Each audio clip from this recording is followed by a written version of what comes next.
Hai para pendengar, pemirsa, hai para penonton, pendengar dan membaca. Kali ini bersama saya Mas Renaldi. Halo Mas Re. Halo Mas Wawan.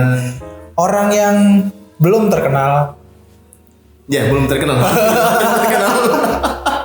belum terkenal dan biasa-biasa saja Iya, biasa saja. untuk saat ini. Ya semoga nanti jadi orang yang luar biasa. Jangan kita kemarin di. Oke, walaupun saya ini tetap kita coba berikan edukasi dan pertanyaan-pertanyaan. Semoga nanti terjawab. Jangan tegang gitu dong Mas. Iya. Oke, sebenarnya thank you. Sebelumnya terima kasih sudah memberikan waktunya. Ini sudah hampir larut malam tapi saking gabutnya gitu ya bikin video. Iya. Sengaja sih sebenarnya. Oke, pertanyaan pertama, Keiko respon seperti biasa, pertanyaan cepat gitu. Set, Jogja atau Makassar? Makassar. Kok Makassar? Karena saya kerja di Makassar, Mas. Ini masih ini loh di Makassar tuh. Jogja tuh masih belum 1 bulan loh. Udah ada 1 bulan gak sih? 3 minggu. Iklan. Iklan lewat.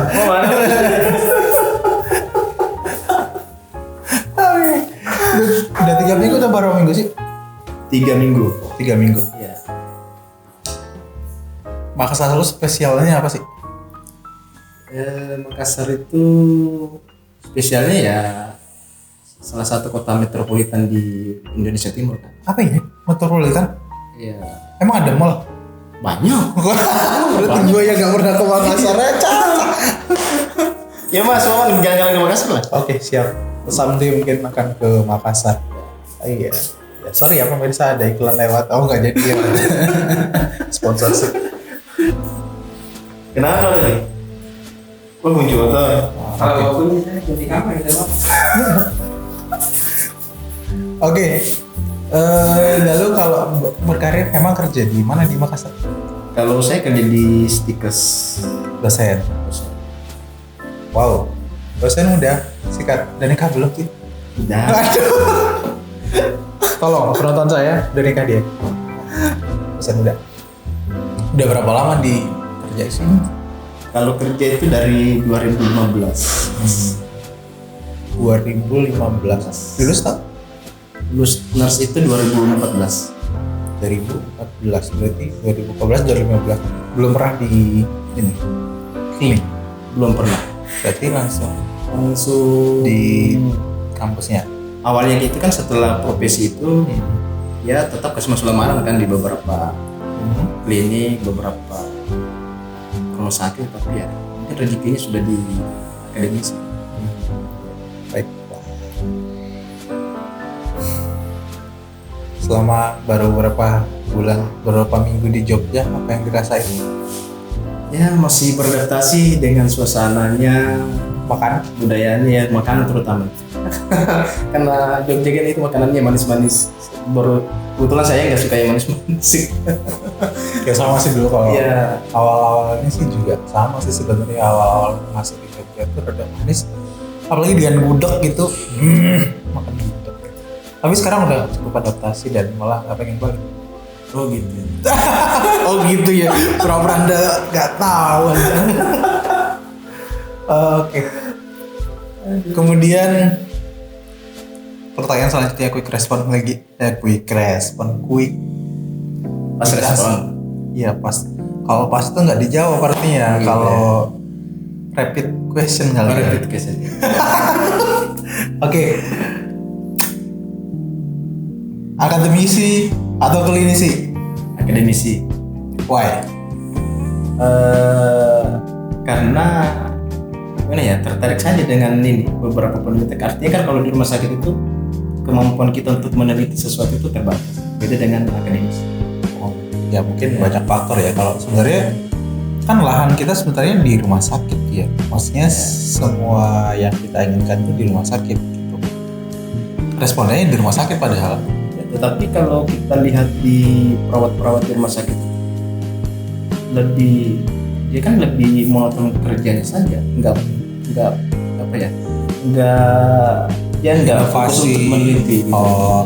Mungkin artinya sudah terbawa suasana kerja dengan ini, ya itu mungkin malas meneliti. For your information, Mas Renaldi sekarang masih menjadi mahasiswa di Universitas Gadjah Mada.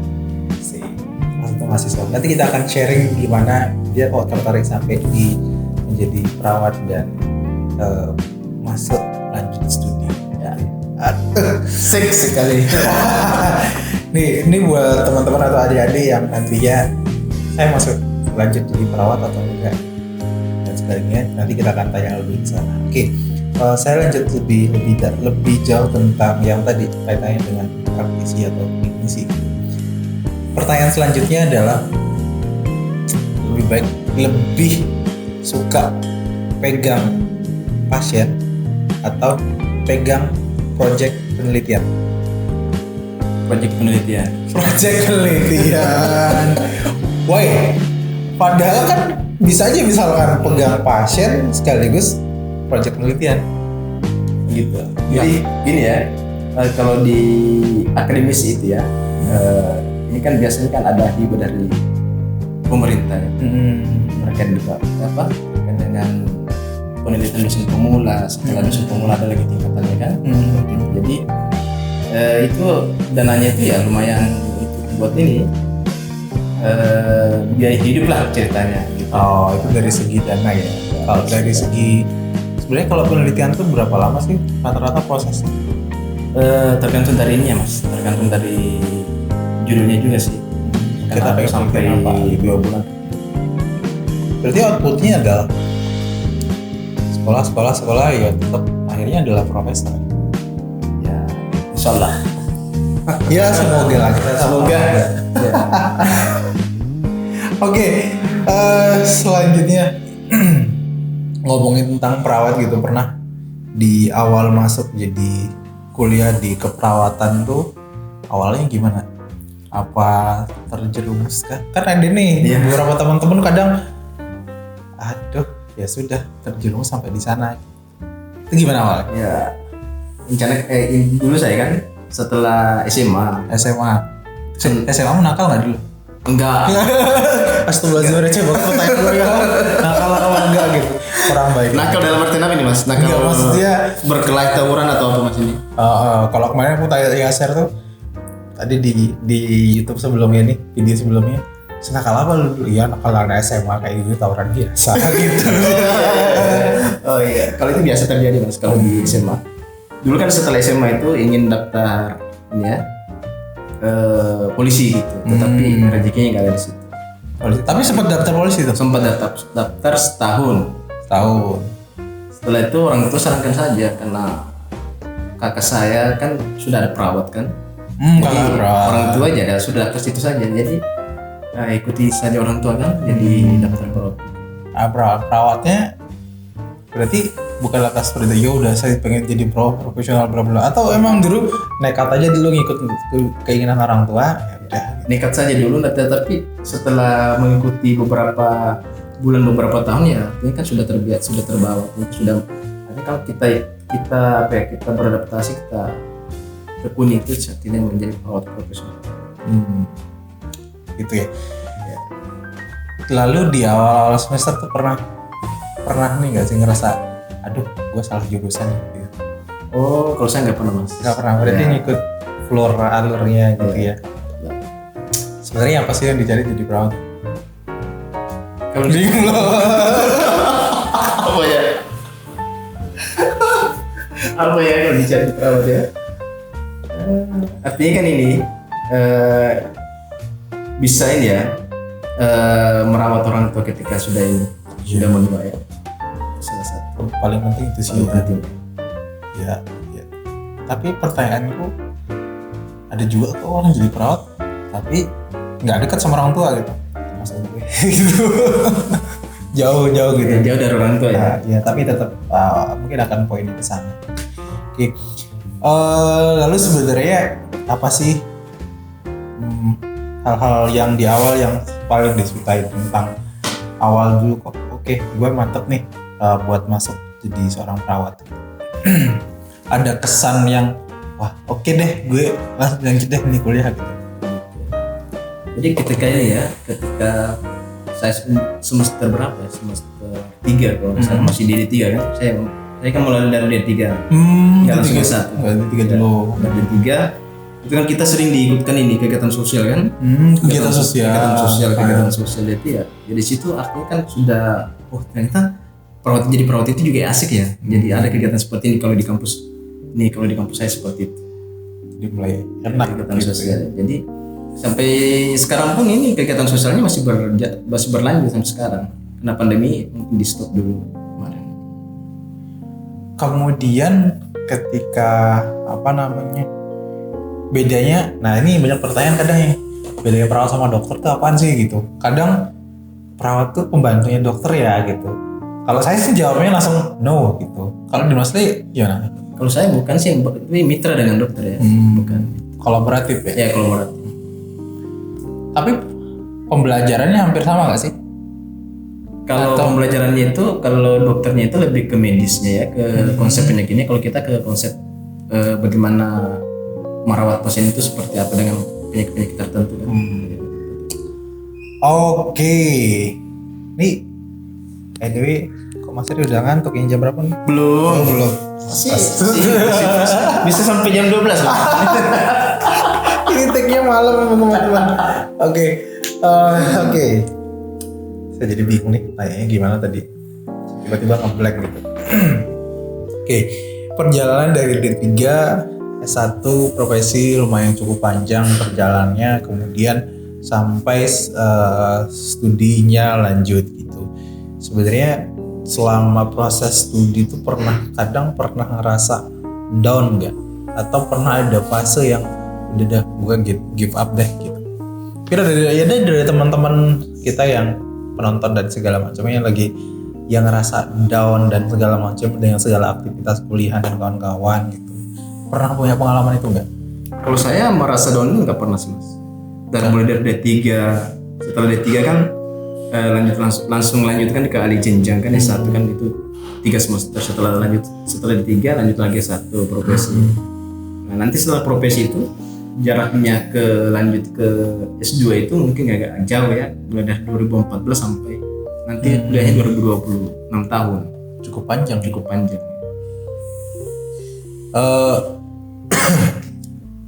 Maksud gue gini, pernah ngerasa bosen deh Kak sih terkadang ngerasa bosen ketika menjalani kuliah kayak gitu. Oh kalau saya nggak pernah merasa bosan. Apa sih yang memotivasi kok? Kalau itu kan ini saja memotivasi diri sendiri itu artinya mengingat ini ya, kerja keras orang tua untuk mengenakan kita. Artinya kan kalau kita bosan itu berarti kita mengkhianati kerja keras orang tua kita. Intinya ya lagi-lagi mengabaikannya. Maksudnya lagi-lagi kembali ke orang tua. Iya. Ya iklan. Gue pengen tuh dulu. Aduh, sponsornya bagusnya. Saya jadi seneng kalau kayak gini itu bisa usin lagi aja lah. Oh gitu ya. Thank you lah. Sini lah, duduk sini lah bareng Mas Ai. Oke, selain orang tua yang memotivasi buat terus lanjut, motivasi untuk sekolah terus lanjut itu apa sih sebenarnya? Jadi artinya kalau kita di akademisia suatu tuntutan untuk melanjutkan pendidikan. Dulu kan isunya bahwa kalau di pendidikan itu minimal S2. Jadi kita harus lanjut lagi S2. Mungkin nanti beberapa tahun ke depan ada aturan lagi pemerintah bahwa nanti minimal S3 untuk jadi dosen. Jadi mau kita dituntut untuk terus sekolah. Kalau sebelum nih teman-teman beberapa orang yang DM saya gitu Mas, saya tuh pengen lanjut sekolah, ini aku harus ngapain, apa yang perlu disiapkan kalau aku lanjut sekolah gitu. Sebenarnya apa sih yang kalau saya ya langsung jawab bilang yang penting motivasi sih gitu. Nah kalau dari Mas sendiri? Ya kalau dari saya dari niatnya dulu kan. Ya. Jadi saya ini juga mau lanjutkan pendidikan ini kan dari 2016 itu rencana kuliah di UGM ini kan. Jadi kok 2016? Tapi setelah 2020 coba lagi, nah baru rezekinya lulus di situ. 2020 jadi 4 tahun loh. Artinya niat itu nggak hanya cuman kepengen doang dari mulai persiapan kayak gitu-gitu. Jadi- Mempersiapkan itu berapa lama? Kalau mempersiapkannya itu ya sekitar 4 tahun, 3 tahun 4 tahun. Persiapkan niat gitu. Iya. Ya syarat-syaratnya dan lain-lain Iya. itu ada bisa dilihat di linknya, semuanya sudah ada. Atau kalau teman-teman pengen tahu ya mungkin nanti kita buat satu sesi lagi ya. Yang penting adalah niat, artinya persiapan bahasa dan lain sebagainya. Kemudian sebagai seorang yang katakanlah sebagai seorang dosen muda di apa namanya di tingkat akademisi, orang anak baru kira-kira gitu, challengingnya apa sih? Kalau tantangannya itu ya gimana ya, kita beradaptasi dengan ini ya, apalagi kalau kita mengajar itu usia dia mahasiswa kita lebih tua dibandingkan kita kan. Itu artinya itu salah satu tantangan untuk mengajar mereka juga. Pengalaman mahasiswa dan lain-lain itu lebih lebih artinya kan, tinggi ya gitu. Artinya kan mahasiswanya kita itu bisa juga dia sudah kerja dari rumah sakit kan. Ya, artinya kan kita kan di sini kan tidak pernah pengalaman klinis sih kan, jadi otomatis kan itu agak salah satu tantangan untuk sebagai dosen muda seperti itu. Lalu apakah hanya di ngajar? Kalau dari segi penelitian? Maksudnya gini, challenge-nya kan sebagai dosen gitu ya, tridharma perguruan tinggi adalah apa, pengabdian, penelitian dan apa sih, pendidikan gitu ya. Kadang dengan penelitian. Nah, di penelitian tersendiri sebagai seorang yang baru gitu, apakah punya ada peran sertanya gitu? Bukan. Kalau peran serta saya rasa semua akan berperan serta, cuman kebingungan ataupun kegelisahan ataupun kekurangan, ngerasa kurang dan segala macamnya, atau kebingungan atau challengingnya di mana sih gitu? Artinya kan kalau kita ini kan ada penelitian seperti itu kan, jadi selama ini saya hanya mengikuti ya sebagai anggota peneliti itu. Belum jadi anggota peneliti utama. Belum jadi peneliti. Jadi kalau syarat untuk menjadi peneliti utama itu harus minimal S2. Oh, minimal S2. S2 dan pangkatnya asisten ahli. Asisten ahli. Oke. Kalau belum tahu, saya juga termasuk ini belum sebagai orang yang baru di akademisi lah gitu ya. Pengen bertanya gitu, belum tahu jenjangnya itu apa aja sih kalau di mungkin kalau di klinis sih saya beberapa paham lah, cukup tahu gitu, mulai dari PK 1, PK 2, PK 3 sudah segala macamnya, nanti ada kepala ruang dan segala macamnya. Kalau di akademisi? Kalau akademisi itu mulai dari asisten ahli. Asisten ahli itu jenjangnya syaratnya apa tuh? Minimal S2. Minimal S2, kemudian saya nggak terlalu tahu jelas ininya, tahu jelas apa syarat-syaratnya itu ya. Oke. Kalau di asisten ahli ada lektor kepala dan guru besar itu. Syaratnya untuk apa tadi? Asisten ahli itu minimal syaratnya S2 gitu. S2 harus sudah berapa publikasi yang harus? Ya, harus ada publikasi. Minimal satu. Bisa satu. Minimal. Satu semester satu. Itu. Satu semester satu. Oke. Ya, tiap semester satu kan. Tapi aturan kan tetap berubah ya. Iya, berubah. Jadi tetap kita penuhi tridharma itu tadi, itu pendidikan, pengajaran ada, pengabdian ada, dan penelitian ada dalam satu semester itu. Dalam satu semester. Mungkin yang agak berat di penelitian makanya. Penelitian karena harus banyak segala macamnya. Nah, kaitannya dengan lagi-lagi nih, saya agak tertarik sih sebenarnya kaitannya dengan penelitian. Penelitian itu apakah, misalkan nih, saya sebagai seorang yang asisten ahli, boleh nggak sih saya jadi peneliti utama ya istilahnya? Peneliti utama gitu. Kalau di penelitian dosen pemula itu namanya PDP ya. PDP itu istilahnya. Penelitian dosen pemulanya kalau di Kemendikbud. Itu sudah syaratnya kalau mau jadi peneliti utama itu harus S2 asisten ahli gitu. Sudah bisa. Jadi kalau misalkan nanti anggota penelitinya itu ya bisa dia masih melanjutkan pendidikan, tetapi syaratnya harus ada dia punya NIDN gitu. Maksudnya sudah punya NID? Alhamdulillah sudah. Berarti sudah bisa kalau NID itu nomor induk dosen nasional. Oke, berarti sudah diakui gitu. Kalau ya kayak kami ini masih belum punya gitu, belum punya institusi maksudnya, belum punya NID. Ya semoga nanti punya. Nanti Mas Wan kira-kira mau home-base-nya di mana kira-kira? Itu yang masih galau nih. Masih galau tuh masih belum punya pandangan. Ya betul sudah punya pandangan tapi masih belum melirik sana lirik sini. Ya kalau ada yang berminat. Kok jadi menawarkan diri di sini ya? Enggak sih.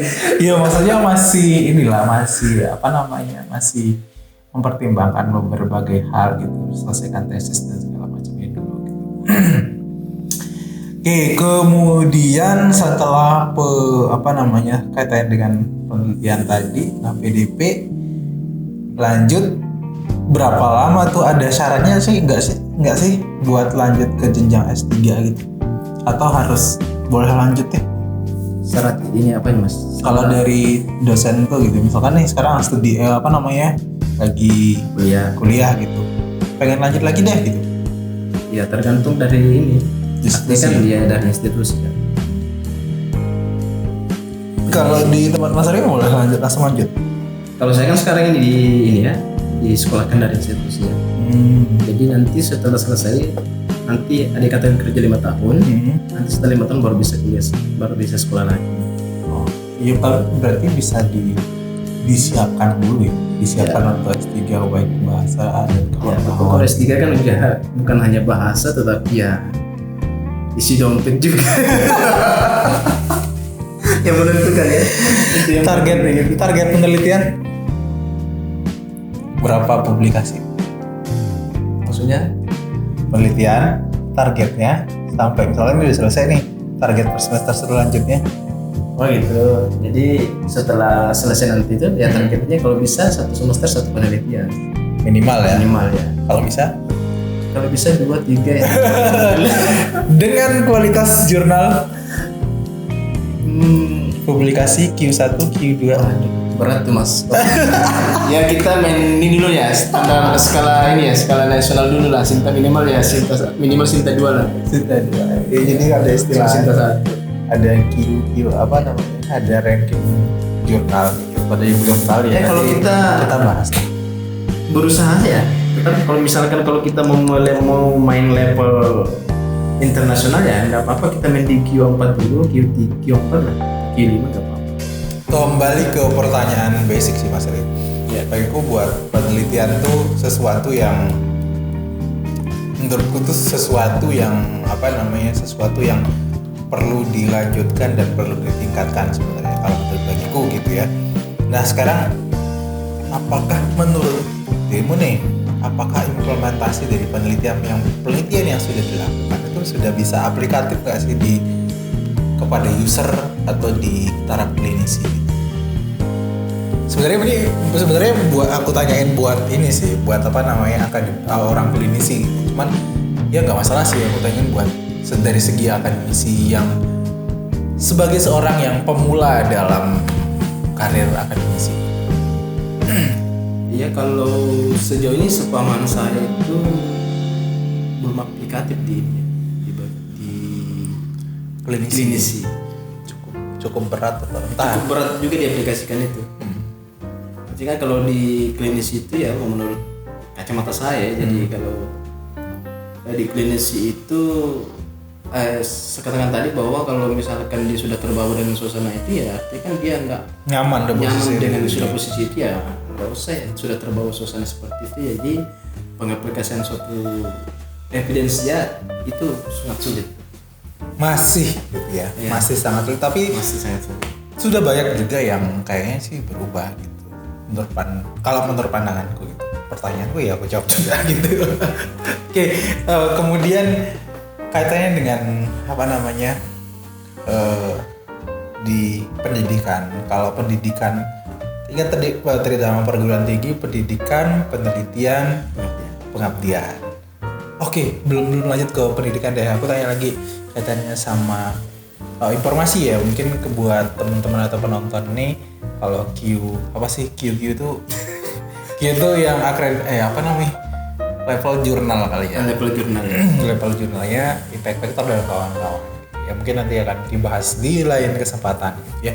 Kemudian sekarang di pendidikan ini yang ngomong adalah anak-anak baru. Jadi kalau yang nonton ini adalah Bapak Ibu dosen yang sudah di tingkat lanjut, ya mohon maaf kalau ada kesalahan dalam kami ngomong. Tapi kami coba buat konten yang cukup suara dari anak-anak baru, penerus Bapak Ibu semuanya dan asisten dari Bapak Ibu semuanya. Nah kalau kaitannya dengan pendidikan Mas, apa aja sih kalau di pendidikan itu, apakah hanya ngajar doang atau gimana? Kalau di pendidikan itu ya hanya ngajar saja. Maksudku di Tridharma perguruan tadi cuma ngajar aja ya, edukasi, mengajar, ada pengabdian dengan penelitian itu. Tapi pengabdian itu juga bukan hanya kita sebagai penyuluhan ini, tetapi artinya pengabdian itu artinya kita memberikan sebagai sebagai pemateri dalam suatu seminar atau apa. Tapi ini kalau di tempat institusinya Mas Ade itu ada kewajiban untuk ke klinisi nggak? Misalkan per 3 bulan atau berapa bulan? Apa hanya ngajar by theoretical aja? Oh, kalau kurikulum kita itu tetap ini nanti setelah profesi baru ini. Enggak, maksud gue udah gini. As a lecturer sebagai dosen itu ada kewajiban buat pengabdian masyarakat untuk pegang pasien nggak? Aturan sampai saat ini? Kalau pegang pasien nggak ada sih. Nggak ada.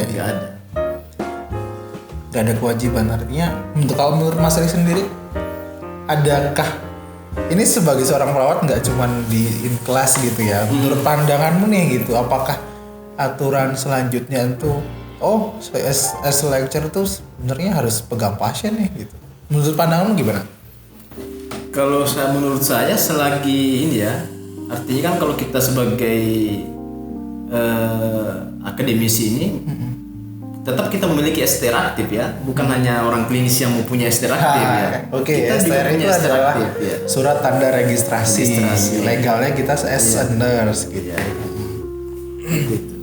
Jadi tetap kita memiliki STR aktif ya. Jadi kalau misalkan kita mau melakukan suatu pengabdian dan kita ada berkontak langsung dengan pasien, itu nggak apa-apa menurut saya. Tapi kan selama ini yang aturan yang adalah ya semuanya di kampus ya di kampus, di rumah sakit ya di rumah sakit gitu. Yang saya lebih tekankan adalah apakah selanjutnya itu as lecturer harus juga dong pegang pasien gitu. Gini ya Mas, jadi ini menurut ini kacamata saya, apakah ini aturan itu gimana, aturan pemerintah seperti itu ya. Misalkan kalau sudah kerja kan biasanya ada orang kerja di klinisi, kerja juga di akademisi ya. Jadi sekarang itu nggak boleh double. Nggak boleh. Jadi kalau misalkan kerja di akademisi saja, terus kerja di klinisi. Ini menurut saya. Aturan tapi belum ada. Emang aturannya sekarang begitu? Kalau menurut saya kayaknya seperti itu sekarang. Akademisi. Jadi dikasih pilihan dia mau ke klinisi atau ke akademisi. Cukup berat ya ternyata ya. Ya mungkin di rumah sakitnya nanti kalau mau ke mau bimbing mahasiswa dan pendidikan kawan-kawan kudu spesialis ya. Ya betul. Kayaknya sih gitu ya. Seperti itu. Arah ini yang maksud arahnya ke sana sih spesialis ya. Nurse spesialis. Oke, kaitan sama pendidikan, penelitian dan sampai ke spesialis tadi. Pengen nggak sih ke spesialis? Pengen sih tapi belum ada. Tapi di Indonesia belum ada ya gawat darurat ya. Emergency nursing nggak ada ya. Belum. Di sini belum ada. Belum ada. Spesialis ya? Ya spesialis. Ya kudunya sih ada sih. Iya. Tapi belum begitu. Besar harapan kita ya, semoga secepatnya terrealisasi ya di perguruan tinggi. Oke, ngomongin sampai di perguruan tinggi dan lain-lain, pendidikan dan penelitian cukup berat gitu. Nah, saya kembali lagi ke awalnya gitu. Buat adik-adik kita yang masih SMA gitu, kadang mungkin ada yang masih galau gitu untuk memilih jurusan atau memantapkan diri sebagai seorang perawat gitu. Kemarin saya ngomong sama anak teknik, dia memantapkan diri untuk menjadi seorang master engineering gitu, ngomong di teknik gitu. Nah kali ini saya coba ketemu lagi dengan teman saya Master Renaldi ini untuk memantapkan diri sebagai masuk ke dunia keperawatan itu apa salahnya gitu, dan apa sebenarnya yang harus dilihat di utamanya gitu sebelum masuk menjadi perawat nih gitu. Ya, artinya kan kalau kita lihat sebelum kita memilih suatu jurusan ya, ceritanya, artinya kita lihat dulu peluang kerjanya seperti apa, gitu ya. Jadi sekarang itu kalau kita lihat perawat itu ya, rumah sakit di beberapa daerah atau provinsi di Indonesia itu sudah beberapa bertaraf internasional kan. Jadi ya dia kan membutuhkan perawat juga, membutuhkan perawat jumlah yang besar ya, bukan cuma hanya rumah sakit daerah, rumah sakit provinsi, tetapi rumah sakit swasta juga itu butuh perawat yang lebih kompeten ya di bidangnya itu. Berarti jangan ragu untuk jadi perawat gitu ya? Ya, jangan ragu jadi perawat. Perawat jangan berkecil hati dengan gaji, pasti banyak serba. Saya tidak masuk ke arah sana karena nanti banyak timbul pertanyaan dan lain sebagainya, dan teman-teman yang lainnya gitu, dan mungkin jadi yang sekarang kuliah next akan jadi partner kerja kami gitu ya. Nah, saya punya pertanyaan lagi sih nih Mas, teman-teman saya ada mungkin adik-adik kami yang ada di sana galau kadang gitu. Galaunya adalah jadi perawat gitu-gitu doang gitu ya. Kalau ya gini ya, tergantung dari persepsinya dia ketika sudah selesai kan. Ini kan di luar negeri kan ya, ini kan ada penawaran juga dari beberapa perusahaan kan yang mengirim tenaga kerja ke luar negeri. Kalau misalkan teman-teman berpikir bahwa gaji perawat di Indonesia itu kurang ya, tetapi kalau memang Anda berniat mau kerja di luar negeri ya permantap bahasa juga, karena di Arab, di Jepang itu ya butuh tenaga perawat yang lebih besar dan lebih banyak. Iya, oke. Perawat tuh nggak cuman hanya di Indonesia ternyata. Iya, bukan. Anda bisa bekerja di seluruh negeri. Kayaknya di Jerman juga sekarang dibukaan ya. Kalau menurut saya ini beberapa negara itu butuh perawat dari Indonesia, bukan hanya dari negara Indonesia, tetapi negara-negara Asia yang lain, Asia Tenggara. Oke. Ini perawat dari sudut pandang akademisi teman-teman. Mungkin next kita ngobrol tentang bagaimana dari sudut pandang sudut pandang dari teman-teman di klinisi atau di yang ada di rumah sakit gitu. Mas Re belum pernah di rumah sakit yang dalam hitungan tahun, tapi selain dari itu pegang pasien juga gak sih di luar itu? Pernah pegang pasien kalau saya pergi ini kegiatan sosial. Iya. Pasien apa? Ini kalau nyunat itu. Pak Mantri sunat. Oh iya, kalau Hitan Sutaria ya. Kalau Hitan ahlinya Hitan. Itu kegiatan sosial ya? Iya, kegiatan sosial. Itu berapa kalau kegiatan sosial gitu ke tempatnya yang pelosok-pelosok gitu, sekitaran di mana? Makassar.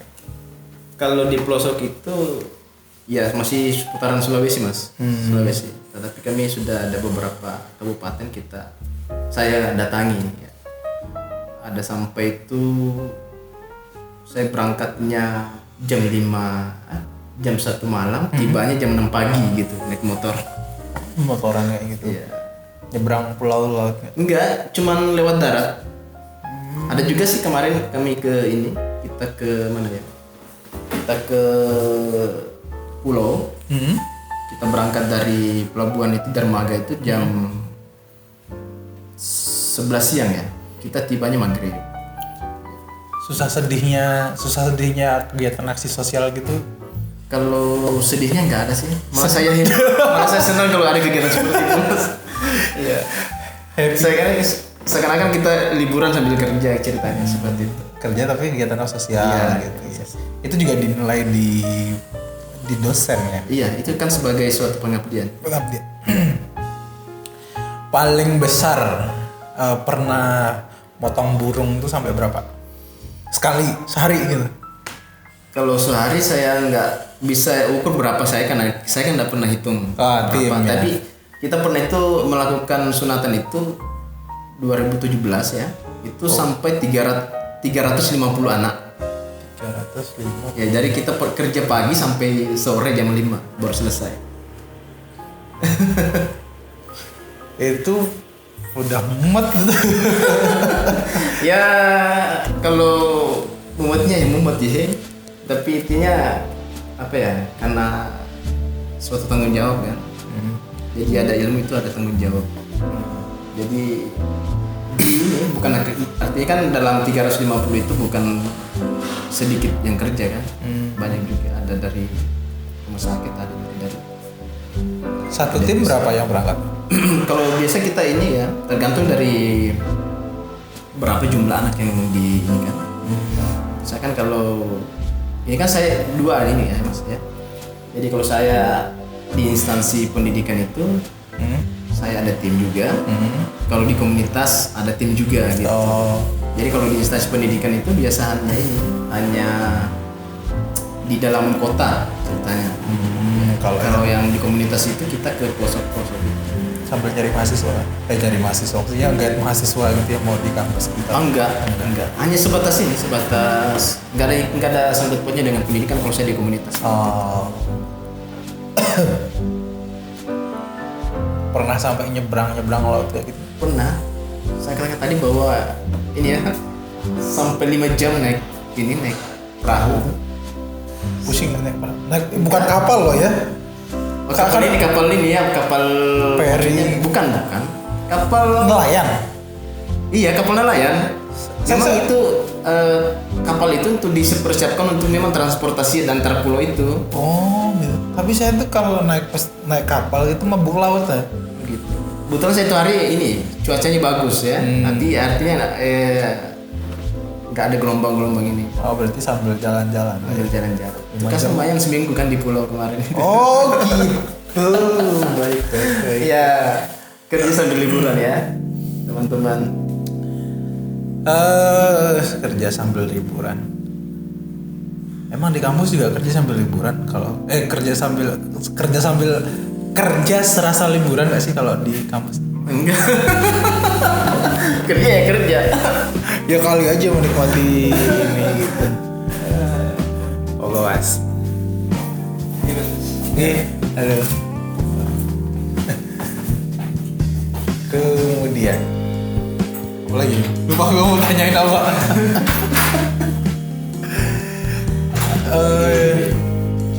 Gini, kalau apa namanya setelah ini gitu, setelah selesai ini kuliah selesai, next mau ngapain? Ya kembali ke kampus ngajar lagi, kegiatan sosial lanjut lagi. Nggak pengen lanjut langsung atau di luar negeri?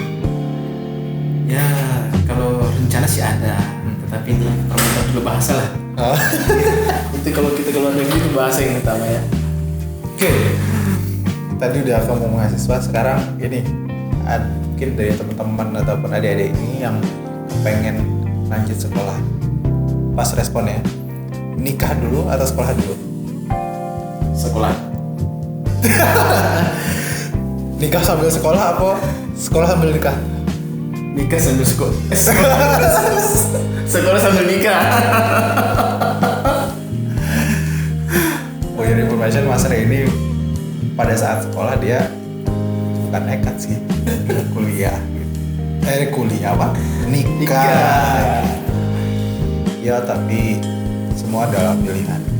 Kenapa kok sekolah sambil apa? Tadi nikah sambil kuliah apa kuliah sambil nikah? Kuliah sambil nikah. Kenapa kok sekolah dulu baru nikah? Jawabnya apa ya?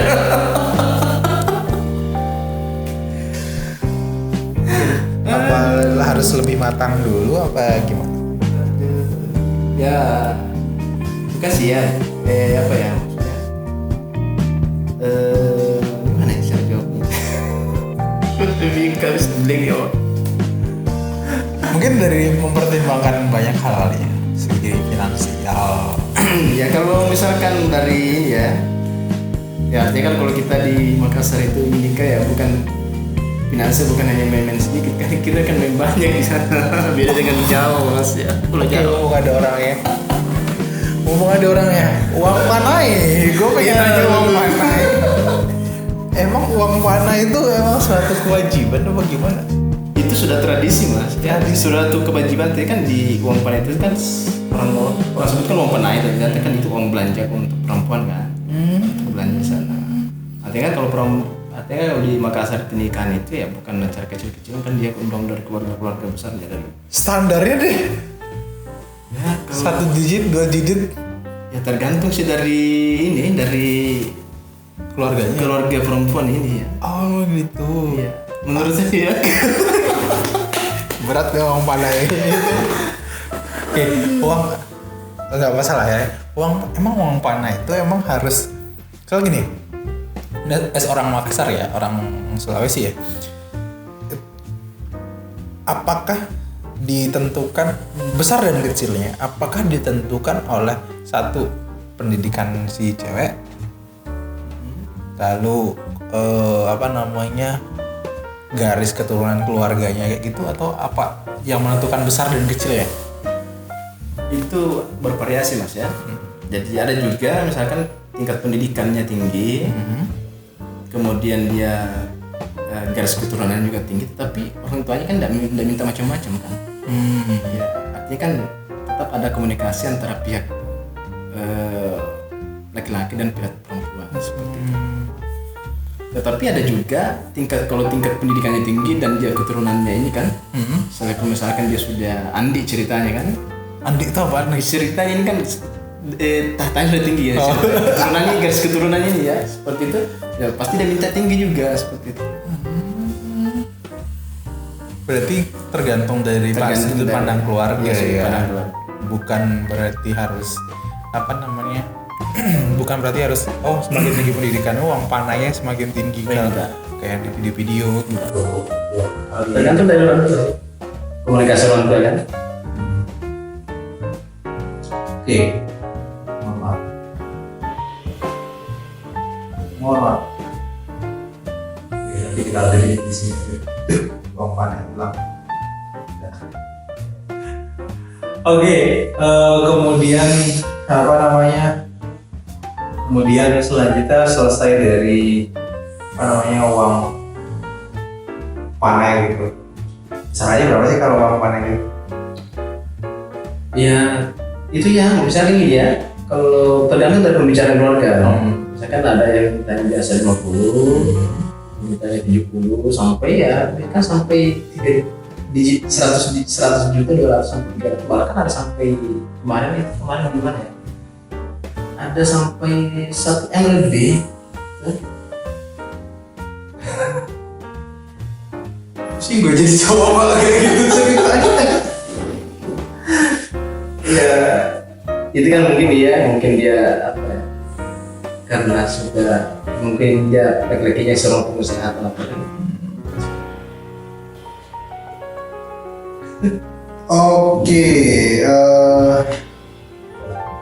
uang panai. Kalau misalkan ini deh, kalau sama orang Bugis, selain uang panai apa lagi?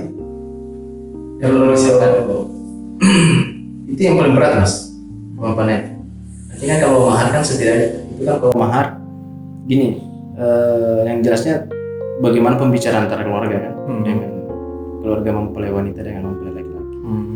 Karena apakah dia mau emas atau apa terserah. Tapi ada beberapa daerah juga sih maharnya itu tergantung, ada biasanya kan sebidang tanah atau apa gitu. Kalau Mas Ridwan? Persen. Tidak tentu. Rahasia. Ya tetap mengikuti adat atau menggugurkan adat sih ya. Menggugurkan kewajiban dari adat itu sendiri. Itu kali ya. Ya setiap daerah punya punya aturan masing-masing yang perlu di. Mas Wawan mau nikah nggak dengan orang Makassar? Ntar ya, mau minum dulu ya. Ya itu tergantung jodohnya sih katanya. Ya mungkin nggak sama orang Makassar terkejauhan. Yang deket-deket aja lah. Oh, dekat-dekat ya. Yang di Solo aja ya, Mas? Ah nanti aku cut ya.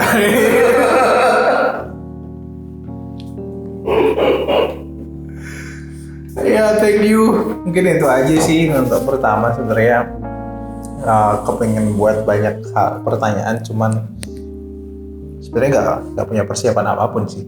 Terima kasih teman-teman. Kalau ada pertanyaan dan lain-lain, mungkin yang lagi nonton adalah mahasiswanya Bapak Renaldi. Ketuaan Mas. Panggil aja Mas Renaldi ya. Mas dosen gitu. Ya kalau di kampus emang dipanggilnya Pak Mas. Iya pasti. Pak ya. Pak ya. Pak Renaldi. Gitu. Kalau aja yang nonton video ini dari beliau, semoga menjadi inspirasi buat mengikuti jejaknya beliau. Closing deh buat penonton. Ya buat teman-teman ya yang ingin kerja di pendidikan boleh, yang ingin kerja di klinisi boleh. Jadi tinggal ini ya, tinggal mempermantap niat, mau memfokuskan kemana. Jangan pilih dua ya, cukup satu, apakah di pendidikan atau di klinis. Tapi kalau mampu dua-duanya? Nggak bisa. Nggak bisa tetap. Ternyata orang akademisi juga ngomong gitu, nggak bisa. Orang klinisi juga tetap ngomong nggak bisa, satu-satu aja. Cukup berat ternyata. Oke, terima kasih teman-teman. Tetap semangat, jangan patah semangat tentunya. Dan terima kasih sudah menonton. See you and bye-bye.